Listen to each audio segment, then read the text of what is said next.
If you don't have steel or concrete, how do you build a bridge that can stand for 1400 years? Our ancestors somehow managed exactly that. In the beginning, people crossed rivers by placing stone piers in the water and laying big flat slabs on top. Naturally, they called it a bench bridge. It worked fine for narrow streams.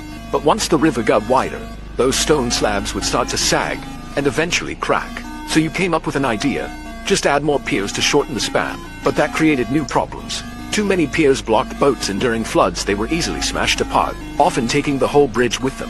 One day while exploring a cave, you notice something curious. The cave is hollow, yet the ceiling doesn't collapse. The secret seems to lie in its arched shape. Inspired, you decide to imitate that form. Build a stone arch connecting the two banks. But during construction, you discover a major issue. Irregular stones leave gaps, and even if you fill them with gravel, the arch collapses because the force isn't evenly distributed. So you refine your method. You carve each stone into a wedge, wide on top, narrow on the bottom. Now, when the arch is complete, the stones lock tightly together. As they push against one another, the force travels along the curve and into the abutments on both sides. Suddenly the entire structure becomes stable without needing any piers at all, giving floodwaters and boats a clear passage. Early stone arches were perfect half circles. This increased the span but also made the bridge absurdly tall. Crossing it felt like climbing a hill, not ideal for carts, horses, or anyone on foot. So you innovate again.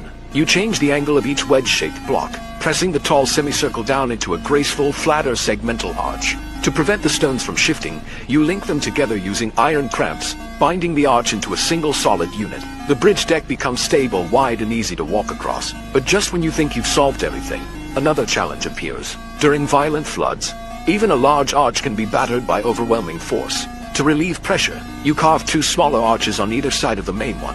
These auxiliary openings help divert water and lighten the overall structure, making the bridge even safer and more resilient. Still, strength alone isn't enough. You need protection as well. So you carve dragon heads on both sides of the arch crest. They're not just decorations.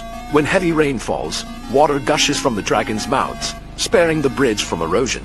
At the same time, the imagery embodies people's hopes for peace and guardianship over the river.